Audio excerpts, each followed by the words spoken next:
Don't thing. lose Yeah, that. it's right there. Okay. Too big for it. Good afternoon. I'm Nancy Skinner, Senator Nancy Skinner. I happen to chair the Senate's Budget Committee and also had the privilege, or not privilege, but no, privilege of working on the Senate's team that worked on the infrastructure bills. And today, Governor Newsom will be signing AB 102, which is the bill that reflects the final budget agreement between the legislature and the administration, along with 5 bills, which is the 2023 infrastructure package, which will help us accelerate California's efforts and infrastructure projects to meet our climate and clean energy goals. And, of course, included in our climate and clean energy goals are water projects and many resiliency projects and more. But I will let others speak to that. What I want to speak to very briefly is this year's budget agreement and the bill that will be signed. So I think all of you know, dealing with this year posed challenges. The inflationary costs, certain economic uncertainties that impacted, of course, our California families also impacted state revenues. So we faced a shortfall. It's that rags to riches story that California very often faces. But luckily, because of the great budgeting we have been doing, responsible budgeting over the last 10 years of bringing down debt, maintaining reserves, making sure that we are spending our monies appropriately, we were able to deal with that shortfall without having to cut any core programs. So in other words, no cuts to our schools, our healthcare, our safety net services. So we met the challenge. And I'm particularly proud that this 23-24 budget that will be signed today maintains a record level of reserves so that if we face a shortfall, say next year or future years, and if it, I hope not, is larger than what we face this year, we have record level reserves in order to protect our programs that serve the Californians who need them most. And I'm also proud that the budget signed today strengthens California's nation-leading efforts in combating the climate crisis. And we're coming on to another heat wave. That's the prediction, I think, coming up for this weekend. Just a few days ago, while it was relatively cool in California, it broke global records. It was the hottest day on Earth. So while heat is not the only issue, we know that there's many issues related to the climate crisis. California's at the forefront, and we will continue to be, and this budget reflects it. And very important to the members of the Women's Caucus, and to I think everyone here, the budget also increases child care funding. And that child care funding is going to enable us to pay the people who take care of our kids better and allow those families who can't afford child care, it provides them better subsidies. So that's a really important aspect. For our transit agencies that are still suffering less riders than they had pre-pandemic, it offers a lifeline. And housing and homelessness, which are 2 issues that, of course, everybody in this state cares about. We continue the funding for our localities for homelessness assistance. We also continue funding for student housing, ADUs, and much more. Other highlights are the highest amount of funding per pupil for our K through 12 schools ever. And of course, for community colleges, a increase to our higher ed system, both CSU and UC system. New financial aid for our foster youth so that they can achieve debt-free college. And the first rate increase for the doctors and other healthcare providers that serve California's patients that are on Medi-Cal, which is a very significant number. And in the infrastructure package, I'm going to let other folks speak to those details, but it is a very thoughtful agreement between the legislature and the administration and the various stakeholders who are involved. And interestingly, all of the articles have shown that environmentalists who had been opposed pulled their opposition off.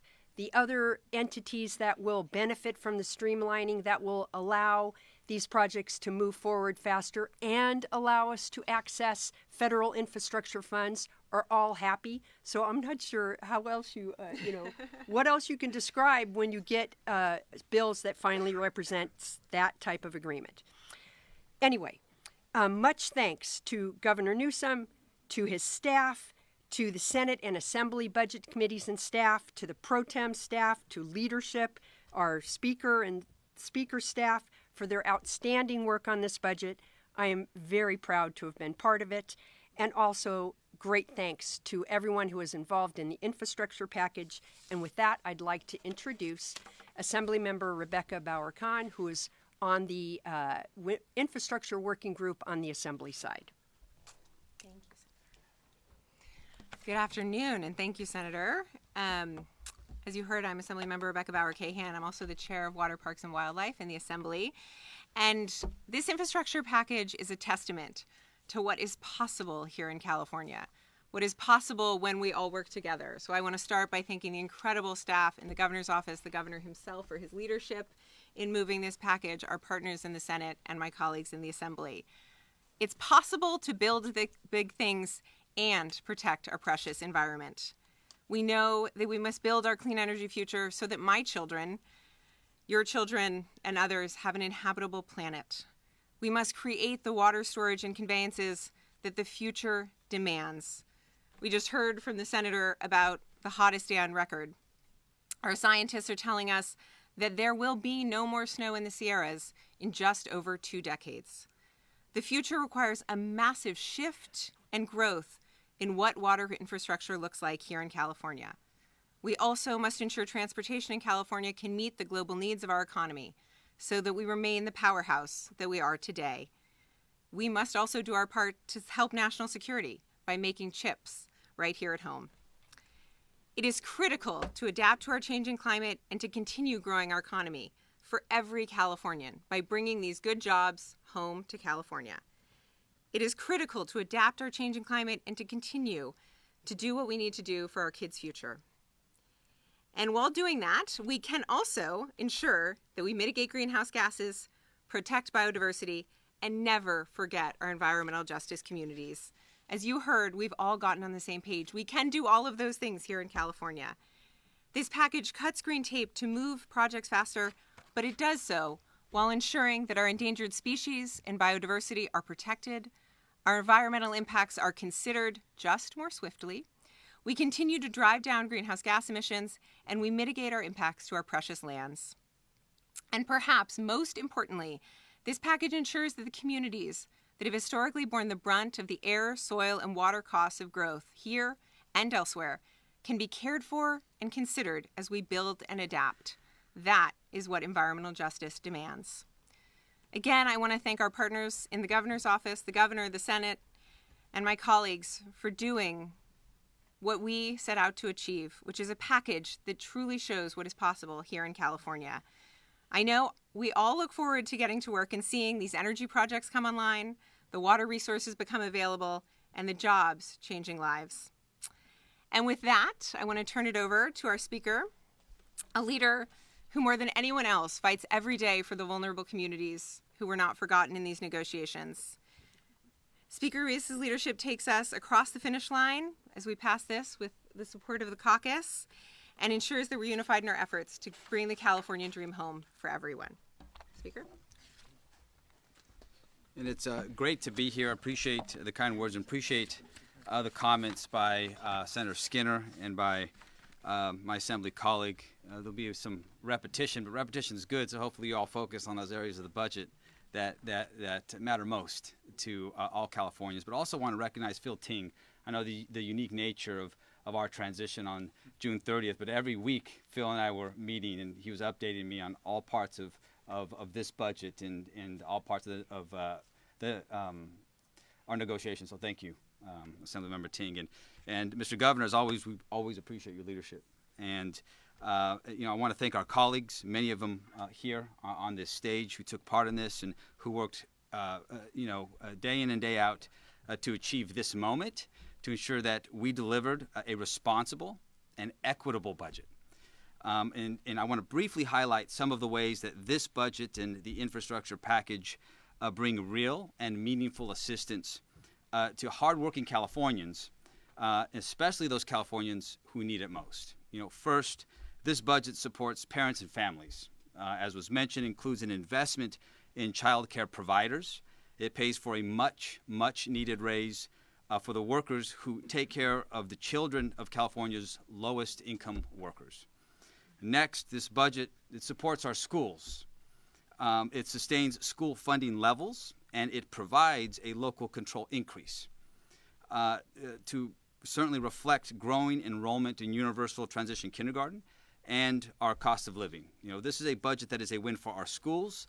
It is a budget that is a win for our parents, but more importantly, it's a huge win for our students.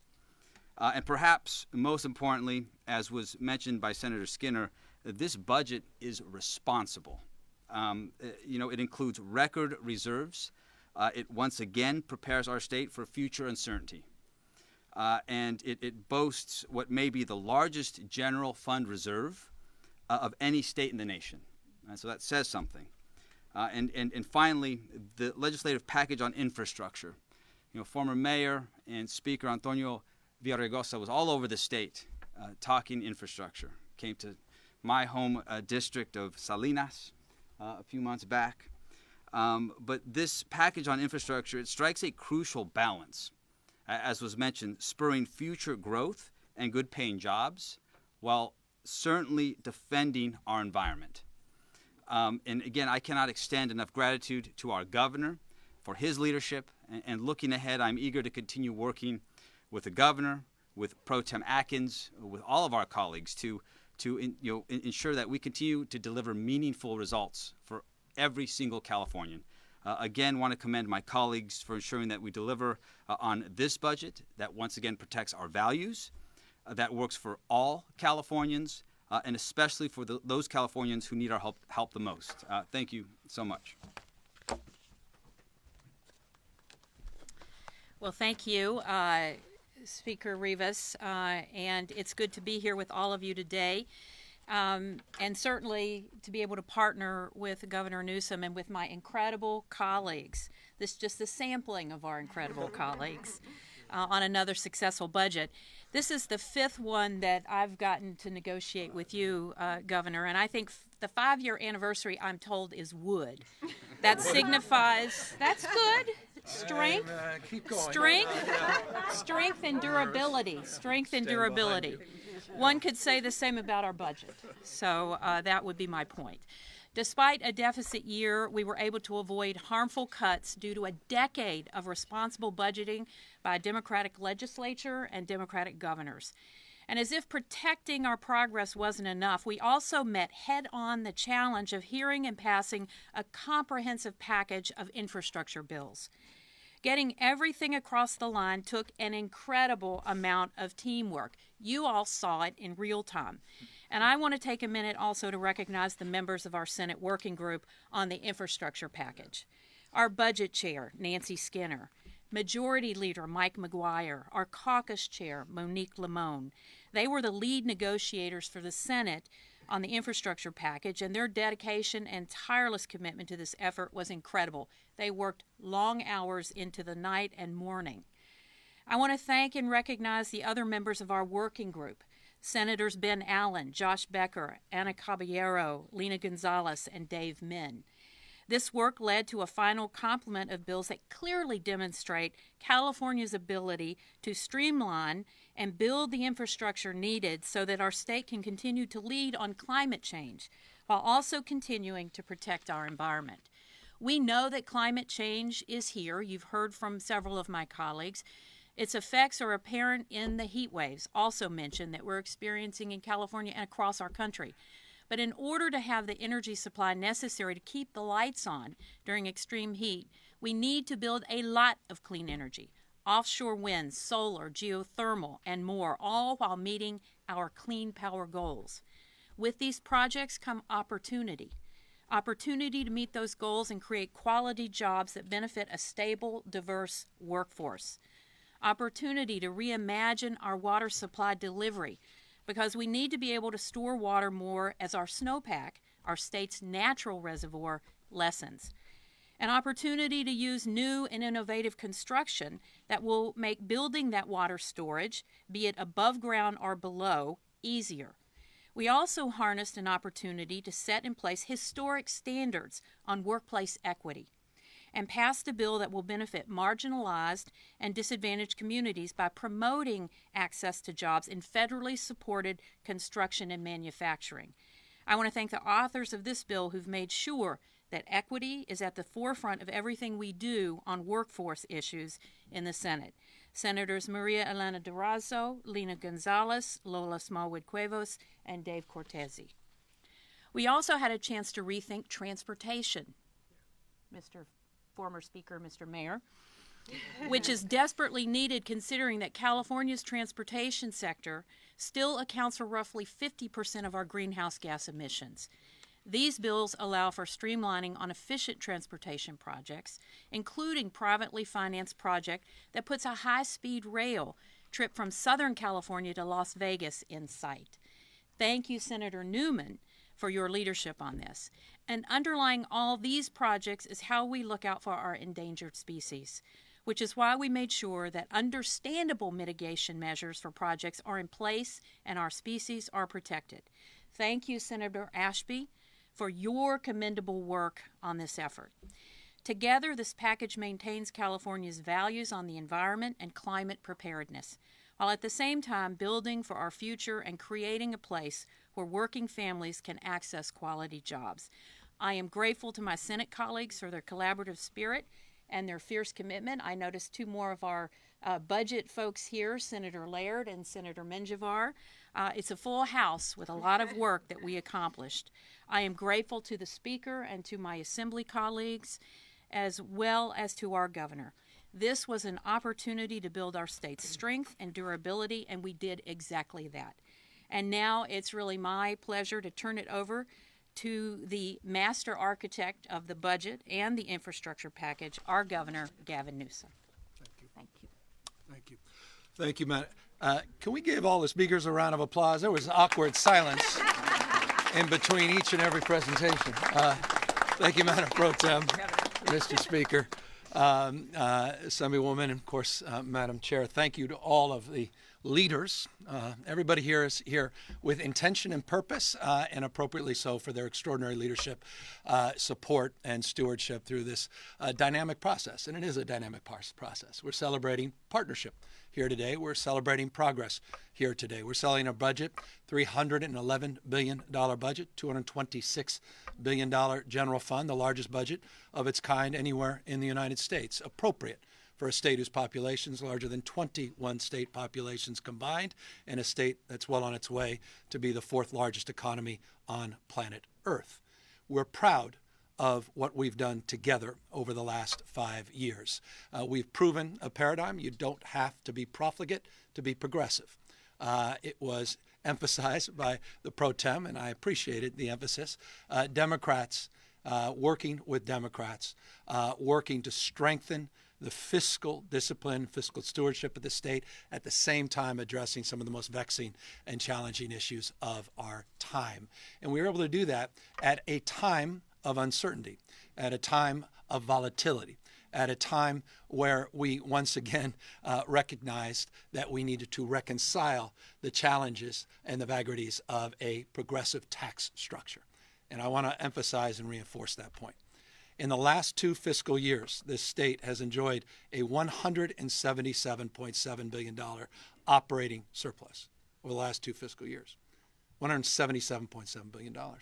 That, by the way, doesn't include any of the federal dollars, the $27 billion that came from the federal government. I mean, it's just extraordinary. It allowed us last year, as you recall, including this year, as we finished the job, to provide the largest tax relief of any jurisdiction in the history of the United States, sub-national jurisdiction. $18.5 billion back to hardworking Californians in a middle-class tax break in this state, rebates directly in their pocket. But that volatility on the basis of capital gains and issues related to supply chains, issues of OPEC and Russia invasion, the uncertainty in the global markets, the contraction as it relates to QE policies, issues related to interest rate hikes by the Fed, naturally led to the predictable nature of reduction in capital gains, which we had anticipated. It's a long-winded point.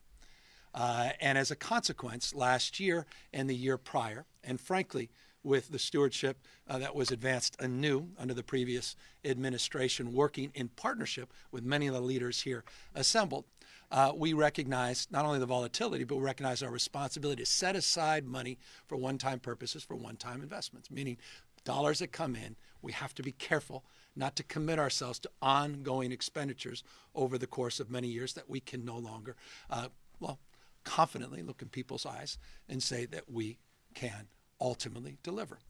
And we were able to take the vast majority of these surplus dollars for one-time purposes, and that allowed us to get in the position today to close a $31.7 billion gap without any of the commensurate pain and suffering that many had predicted. And you heard from the budget chair and others that we were able to lay out a strategy that allowed us flexibility over the course of the last few years in terms of fund shifts and new strategies as it relates to financing investments, pulling back and delaying or extending the period of time of the investments of a lot of those one-time historic infrastructure projects. And we were able to get to a position where we actually increased, and I hope you heard that, $37.8 billion to be exact, increase the reserves to the highest level in our state's history, $22.3 billion of that just in that rainy day reserve that was appropriately recognized the highest reserve that exists, again, subnationally anywhere in this country, preparing us further for any vulnerabilities based upon the vagaries, the macroeconomic realities that we're facing going forward. I don't want to overstate that. Those reserves we want to continue to see grow, but $38 billion is not an insignificant set aside. Not $1 was taken from the reserves to balance the budget. And so I just want to extend, forgive the long-windedness, deep respect and appreciation for the stewardship of everyone here. Prior to when I got here, I extended through these last 5 years, and with all the confidence in the leaders, including the remarkable remarks of our new speaker when he was sworn in a week or so ago, and of course reinforced here today, my confidence moving forward that we've developed a new paradigm and a model as it relates to budgeting in this state. Final words, because they're important to highlight, and I heard them highlighted by all of the four prior speakers, and I'm very grateful for the support and the advocacy and the leadership on infrastructure and project delivery. But I also heard it reinforced that we continue to make unprecedented investments that, forgive me, I just have to highlight because it's deeply a point of pride. Because we're doing things no other state in America no other state in America is doing. No one's investing $4 billion in after school and summer school. No other state in America is doing that. No other state is putting $4+ billion into developing partnerships, public-public partnerships, not just public-private partnerships with our community schools expansion. No other state's doing what we're doing, thank you, on school meals, universal school meals. No other state is doing, and it was appropriate to highlight the investments in childcare, not just high propensity, meaning increasing the number of slots, 200,000, which is our long-term goal, but the quality component that was deeply and advanced in this budget here today. Again, not just access, it's quality access. That TK, thank you, Mr. Speaker. I mean, that's just an extraordinary, we created a brand new grade in this state, and we're fulfilling that promise. $10 billion in CalAIM, completely reimagining the Medi-Cal system. $8+ billion in the behavioral health space, including 4.7, 0 to 26. No other state in America making those kinds of investments. 15.3 advanced, not a dollar cut in terms of the investments on addressing the vexing issue of homelessness and the investments we're making in housing. But all that means little if we can't deliver. And that's the last point. Forgive me long-windedness, and it explains why former Speaker Antonio Villaraigosa is here as well. It's a recognition And I appreciate, Mr. Speaker, your recognition of the former speaker's leadership in this space. A year or so ago, he was announced as our infrastructure czar. We didn't have a better title. I think he liked that title. And he went out, as Speaker said, traveling the state and making a case anew that we've answered the why question on moving to a low-carbon green growth future. We've answered the what question, but not the how. And it was highlighted, and appropriately so, I think it was July 3rd or 4th, was the hottest temperature ever recorded in 125,000 years, as if thermometers existed then, but that's an estimate. But think about that, and it's not surprising. I mean, the heat dome that they're experiencing in Texas, where they can barely keep the lights on with old fossil fuel burning plants, only reinforces the imperative to move aggressively and to address these issues head on. That's why this infrastructure package was so important. I know, people go, what's design build? What's NEPA even mean? What's direct contracting? The hell you're talking about judicial review? All those things, though, matter. And they were packaged up in 5 really important bills. And they weren't easy. I mean, you guys all wrote about this. Y'all talked behind our backs about it. Y'all had off-the-record comments. I know every single damn one. I should have written 100 stories, sources, and all that. Will it happen? Will it not happen? Well, it happened on the basis of trust, on the basis of the relationships that you see up here. And so I want to just thank Antonio for his leadership in this space. But more importantly, I want to thank the leaders in the Assembly and the Senate and the conditions that were set by our pro tem in particular, by our former speaker, to support the process, which was not easy. The process is always tough. And I recognize I don't necessarily always make it easy. And to put those work groups together, you weren't supposed to snicker about that. You were supposed to just, zone out. But the seriousness of purpose that they advanced by putting those work groups together gave me confidence that we would work it out, and we did.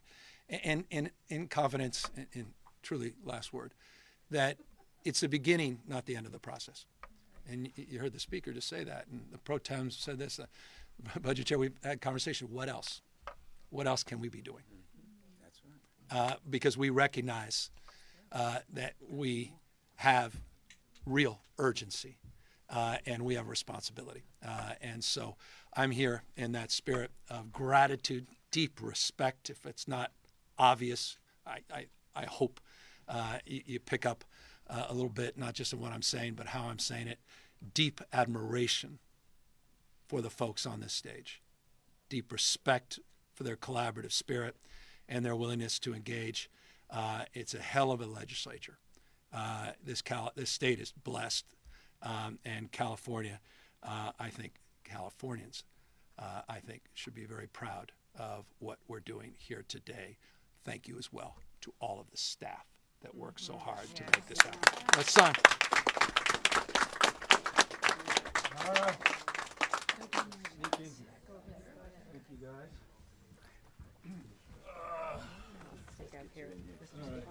Thank you. Ting reminded me these are the actual bills. So, there's a lot of money in there. There's a lot of money in there. Right. There's one typo, however. All right, so let's see what we got here. So these are the. This is the budget. Let's sign the budget first. All right, let's do one of those fake photos. Yeah, get rid of the rubber band. All right, now let's get this done for real. All right, that's one. Where's our budget chair? All right, here's a subcomponent. We won't bore you with the nomenclature around all this. I don't know if Phil wants. Phil, yeah, thank you. And then there's the backup. I'll just take that. You don't need to see that. And here are the 5 infrastructure bills, 11 to 10, and all rolled up into 5 important bills. I'll just hand these out after I get them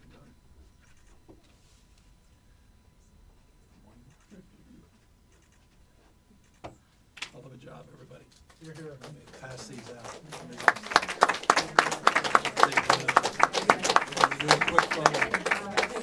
Yeah, you guys pay your bills.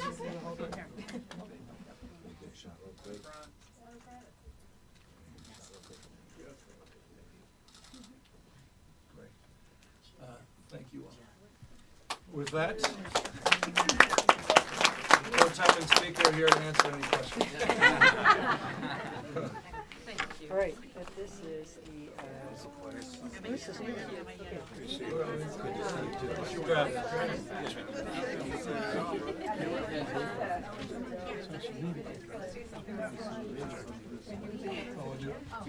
I knew if you were in there, things were going to work out.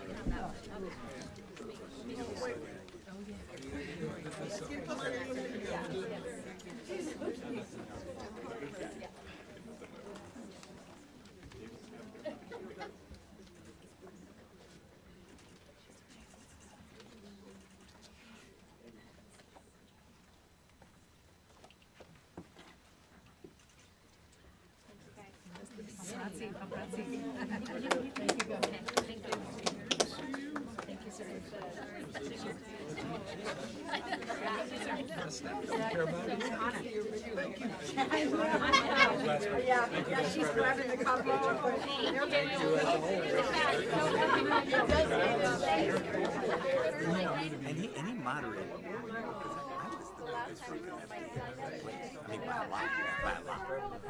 And